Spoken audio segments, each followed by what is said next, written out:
And sir जैसे बच्चे ना काफ़ी ज़्यादा बोलते हैं कि यार स्पेशली जब वो मेंस लिखने बैठते हैं और मेंस एग्जाम देके आ जाते हैं, अनफॉर्चुनेटली लेट्स से उनके मार्क्स नहीं आ पाते, सो देर लाइक यार पढ़ा तो था, पढ़ते तो सब हैं, सेम सिलेबस है,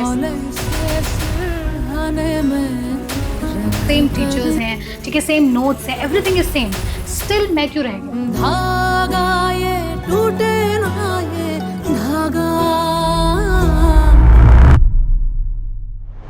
इसके लिए अगर आप कुछ गाइडेंस देना चाहें स्पेशली फॉर मेंस पर्सपेक्टिव। नमस्कार, हम आज एक बार फिर से राज आईएएस अकेडमी में बातचीत करने के लिए आ गए हैं और आज हम बात करेंगे दीपक ठाकुर सर से, जो कि पब्लिक एडमिनिस्ट्रेशन ऑप्शनल पढ़ाते हैं, इसके अलावा भी बहुत सारे सब्जेक्ट्स पढ़ाते हैं। एंड नाउ मेरी तरह कंफ्यूज मत हो जाना, दीपक ठाकुर हैं, इट डजंट मीन कि हिमाचल से हैं, सर है लखनऊ से और आज हम सर से बातचीत करने के लिए बिल्कुल रेडी हैं। So let's move towards Deepak Thakur sir. Welcome sir. Thank you so much ma'am. Sir अभी हमने बातचीत तो कर ही ली है, बट सिंस मेंस आने वाले हैं तो मेरा मेन फोकस वहीं रहेगा, क्योंकि मैं बातों में ना वरना ऐसे इधर उधर बह जाती हूँ, तो आई ट्राई कि हम ऑप्शनल तक रखें। बिल्कुल। So since mains exam are on the head और काफ़ी कुछ चल रहा है, और ऑप्शनल और एस्से राइटिंग मैंने काफ़ी रिसर्च की, काफ़ी टीचर्स से बात की और स्टूडेंट्स भी, देयर लाइक कि आंसर राइटिंग एंड ऑप्शनल अगर निकल गया तो मेंस ऑलमोस्ट आप समझो हो गया। बिल्कुल। तो हम इन्हीं चीज़ों को लेके बात करेंगे और सबसे पहला जो क्वेश्चन है that is for time management. अब बच्चों को लगता है कि बच्चे अपना ऑप्शनल में इतना ज़्यादा टाइम दे देते हैं कि वो आंसर राइटिंग भूल जाते हैं, तो ये जो टाइम मैनेजमेंट का फंडा है स्पेशली फॉर मेंस, क्या अप्रोच रहनी चाहिए, कैसे बच्चे टाइम मैनेज करें? देखो, अगर हम टाइम मैनेजमेंट को एज अ फंडा अगर डिस्कस करें, एज अ कॉन्सेप्ट डिस्कस करें, तो पहली बात तो ये है कि हमारी एक ना अंडरस्टैंडिंग बन चुकी है that time is cyclic. Because हमेशा हम डायल्स में देखते हैं या अपने फ़ोन पे देखते हैं टाइम को, तो हमारा आइडिया है कि time will come again. But अगर for example I also teach Indian culture, तो इंडियन कल्चर में एक आइडिया है of time that is it is spiral में चलता है। तो स्पायरल इज बेसिकली कि आप कभी भी same the time will never repeat itself and you will not be at the same position again. ठीक है, for example if I imagine this is a watch, ठीक है, आप अभी इमेजिन करते हो कि इस तरह से टाइम चल रहा है दैट अगर 2 बजे तो दोबारा 2 फिर बजेंगे, ठीक है, तो आपका एक परसेप्शन होता है that you are not losing time. ठीक है, that's a very problematic thing because Indian culture tells us या Vedic idea of science time is कि इट टेल्स यू कि वो स्पायरल में है। For example this is spiral, ठीक है, तो you are moving from here to here, ठीक है, तो आपका स्पेस भी चेंज हो रहा है। So in that manner it helps you to understand कि एज अ स्टूडेंट आप कभी भी ये मत लेके चलो that you have unlimited amount of time. And दूसरी बात, टाइम का value is very very important. For example हमने बात किया कि मेंस आने वाला है, अभी 1.5 महीना है मेंस आने में, ठीक है। सो द थिंग इज कि अब जो बच्चा मेंस दे रहा है उसके लिए ये 1.5 महीना बहुत फास्ट निकलेगा because he will be covering multiple subjects, ठीक है, मतलब 14-15 सब्जेक्ट्स है सारे कवर अप करने। But for the student who have just begun the preparation, वो लेके चलेगा कि मुझे नेक्स्ट ईयर एग्जाम देना है, तो उसका पेस अकॉर्डिंगली रहेगा, ठीक है। तो अब क्या है कि वो इस टाइम के प्रोसेस में थोड़ा स्लो चलेगा and which we eventually would not like to see it in that manner. So आपको हमेशा इवेंट्स प्लान करने चाहिए कि आपका फर्स्ट इवेंट से लेके सेकंड इवेंट के बीच में कितना टाइम लगने वाला है। So to answer your question specifically that is कि अब आपको मैनेज कैसे करना है। So I always ask the student to make micro and macro plans, ठीक है। अब उसमें क्या है कि macro plans is basically overall आपको पिछले अगले 3 महीने में क्या करना है, या जैसे अब 1.5 महीने में क्या करना है। So you divide it week wise कि इस वीक में मुझे इतना ये सब्जेक्ट कवर करना है, इसकी आंसर राइटिंग करनी है, 1 ऐसे या 2 ऐसे लिखने, एंड इवेंचुअली आप पूरे 4 वीक्स या 5 वीक जितने आपको मिलता है उसका आप प्लान आउट कर लें। देन उस 1 वीक में आप प्लान आउट करो कि माइक्रो मेरे टारगेट्स क्या होंगे, ठीक है। That's help you to pinpoint on the things कि आप कितना अचीव करो and give that's also boost your confidence. क्या वो कॉन्फिडेंस बड़ा बूस्ट होता है कि आपको आइडिया हो जाता है कि अच्छा मैंने आज इस वीक का ये टारगेट रखा और मैंने इतना अचीव कर लिया। So that is how you should be planning, ठीक है। It is both applicable for the student who are about to start the preparation and जो स्टार्ट कर चुके हैं। ब्यूटीफुल सर, ये स्पाइरल वाला कंसेप्ट मुझे आज पता लगा, एंड दैट्स ब्यूटीफुल सर। तो मतलब इट्स एक्चुअली राइट कि अच्छा ये जो टाइम निकल गया ना, बच्चा जी ये निकल गया, अब अगली घड़ी आ रही है आपकी। देखो जैसे हमारे पेरेंट्स हैं उन्होंने हमेशा इसको फॉलो किया है।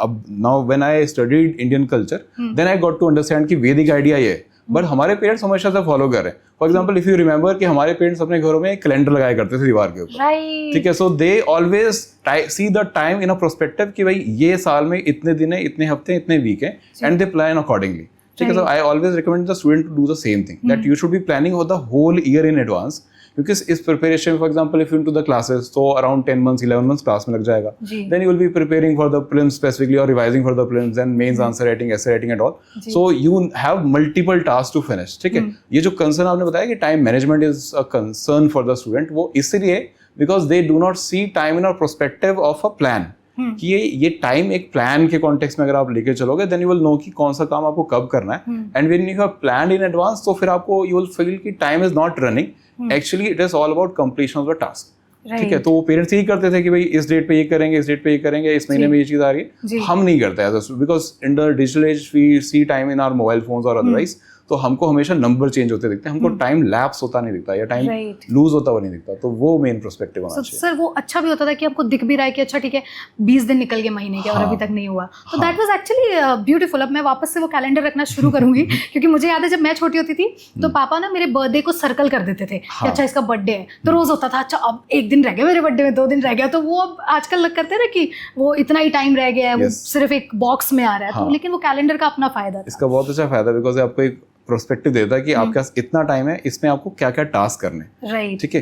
लाइक आइंस्टाइन का इस पे बड़ा अच्छा पॉपुलर कोटेशन है, ही ऑलवेज सेज कि भाई time runs for everyone but the pace of time is relative, ठीक है, it's about his relative theory, जहाँ पे बोलते हैं कि भाई टाइम जो है वो सबके लिए चल रहा है लेकिन किस स्पीड से चल रहा है वो रिलेटिव है।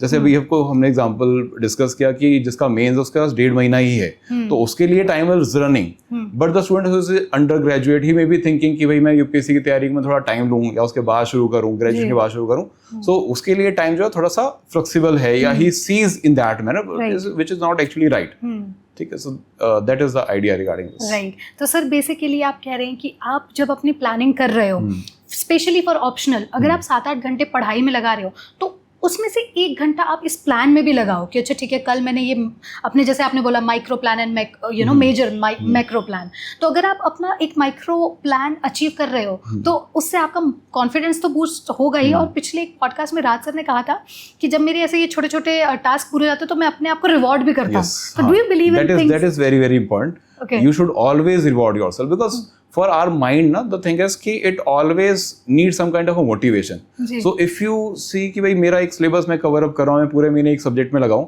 and you are not defining कि मेरा eventually task है इस week में कितना करना है, so you will feel a sense of fatigue, ठीक है, वो sense of fatigue आता है। but when you have decided कि भाई ठीक है मैंने इतना achieve किया and this is the next goal, so जब when you set the goals week wise days wise then you have the sense of completion, और वो आपको जो और उसको रिवॉर्ड करते चलो आप, बिकॉज फिर ब्रेन को या माइंड को एक मोटिवेशन रहता है कि ठीक है अब नेक्स्ट टास्क भी अचीव करना है and then I will feel more happy, right. तो सर बेसिकली वो बच्चे आजकल बोलते हैं ना कि यार मुझे मोटिवेशन नहीं आ रहा ऑप्शनल के लिए, मैं कहाँ से ऐसे राइटिंग शुरू करूँ, मैं सोच तो रहा हूँ इस पे लिखूंगा, सो बेसिकली मोटिवेशन वर्ड से नहीं आएगा, एक्शन से आएगा, छोटा सा एक्शन करो उसको पूरा करो and reward yourself, right, okay. And sir I want to ask now optional subject से रिलेटेड कि मेरी एक फ्रेंड है who is in UPSC और उसने ग्रेजुएशन में पोल साइंस लिया था, but now suddenly out of I don't know उसने क्या रिसर्च किया एंड ऑल, बट उसने public administration as an optional choose किया।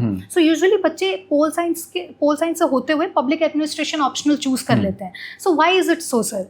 देखो इसका मेजर रीजन तो ये है that they find public administration more familiar because they see it happening every day around them, ठीक है। Similar goes for the political science also, but the thing is कि when you see political science then you have the idea that इसमें international affairs भी करने पड़ेंगे, there's lot of amount of theorists and all, ठीक है, there is various other perspective, ठीक है, ये सब कुछ आपको कवर करना पड़ेगा।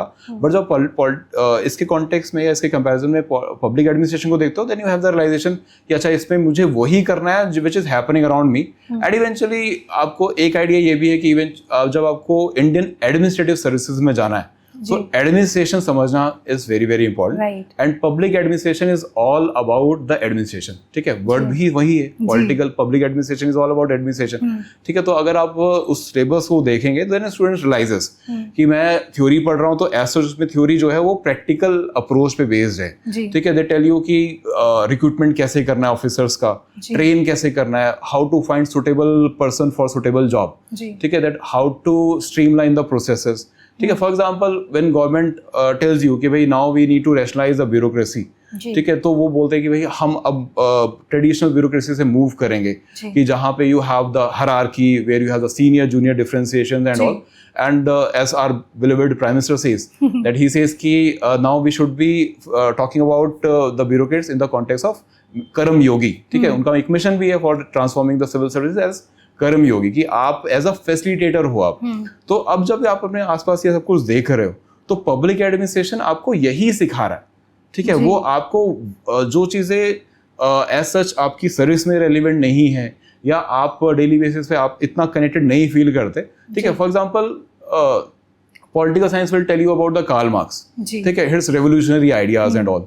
ठीक है, but eventually when you are in the service और you are as a student you can not think the practicability of the revolution. Total revolution के बारे में आप नहीं सोच सकते. ठीक है, आप लाल सलाम नहीं कर सकते सब जगह जाके, है ना. तो दैट इज अ थिंग. तो पब्लिक एडमिनिस्ट्रेशन इसलिए एक फेवरेट सब्जेक्ट या kind of a preferable subject हो जाता है पॉलिटिकल साइंस स्टूडेंट्स के लिए खासकर, because they have seen, they have already have the understanding of the political science subject, but they do not find it that suitable in their further this whole process or their career, because eventually जब आप लबासना भी जाओगे तो वहाँ पर भी वो आपको पब्लिक एडमिनिस्ट्रेशन ही सिखाने वाले हैं. ठीक है, तो वो आपको ये सब्जेक्ट आपकी थ्रू आउट द जर्नी रहता है कि आप प्रिपरेशन के टाइम भी इससे एसोसिएटेड हो, ज्वाइनिंग के बाद भी हो, ब्यूरोक्रेसी में आगे जाओगे तब भी हमेशा काम आने वाले, because there you will be managing the people and it is all about people management. Right. तो सर बेसिकली अगर कोई भी बच्चा लेट्स से ग्रेजुएशन में कोई और सब्जेक्ट्स भी है तो डेफिनेटली वो पब्लिक एडमिनिस्ट्रेशन चूज कर सकते हैं अगर इफ दे हैव इंटरेस्ट, क्योंकि आगे जाके वही काम आप करने वाले हो. Right. Interest is the most important thing. It is not about कि आपका बैकग्राउंड क्या है, आप ह्यूमैनिटीज बैकग्राउंड से हो, इंजीनियरिंग बैकग्राउंड से, मेडिकल बैकग्राउंड से हो. द मोस्ट इंपॉर्टेंट थिंग कि आपका बेसिकली इंटरेस्ट क्या है, because as I always say in the class also कि जहाँ चाहत वहाँ राहत. ठीक है, बेसिकली इसमें आइडिया ये हो जाता है कि अगर आपका इंटरेस्ट है ना तो you will always be involve in those things. ठीक है, आप हमेशा, for example now you have a various issues. Pooja Khedkar का भी हमने इंसिडेंट देखा एंड वी सॉ कि यूपीएससी ने क्या स्टेप्स लिए हैं उसके रिगार्डिंग. ठीक है, तो when you are already having the interest in the administration तो you will not see it as a event और event with respect to an individual, but you see it as a system. ठीक है, फिर आप system की तरफ देखते हो, फिर आप देखते हो कि अच्छा रिक्रूटमेंट प्रोसेस में क्या क्या इंप्रूवमेंट हो सकते हैं, what are the loopholes in the recruitment process, what are the expectation from a bureaucrat. ठीक है, तो सारे पॉइंट्स फिर आप अपने आप ऑब्जर्व करते हो बिकॉज आपका इंटरेस्ट है. तो इट इज नॉट अबाउट कि public administration will be giving you everything around the thing और it will be more easier. Easy तो कोई भी ऑप्शनल सब्जेक्ट ऐसा नहीं होता. It is always about your interest, वो जो इसको ईजी बना देता है. ठीक है, तो वो इंटरेस्ट जो है और बेसिकली जो आप कह रहे थे कि स्टूडेंट का एक मोटिवेशन, तो इसमें ना आपका मोटिवेशन भी हमेशा हाई रहता है बिकॉज आप इंटरेस्टेड हो, तो आप इंटेंशनली अनइंटेंशनली पढ़ ही रहे हो. ठीक है, ऐसा बोर्डम कभी होता ही नहीं. कि सर आप कनेक्ट भी कर लेते हो कि अच्छा ग्राम पंचायत पढ़ा था एंड आप कहीं ट्रेन से जा रहे हो और आपको ग्राम पंचायत का एक ऑफिस दिख गया and now you are like अच्छा ये पढ़ा था मैंने, तो वो कनेक्शन भी फील होता है. श्योरली. राइट.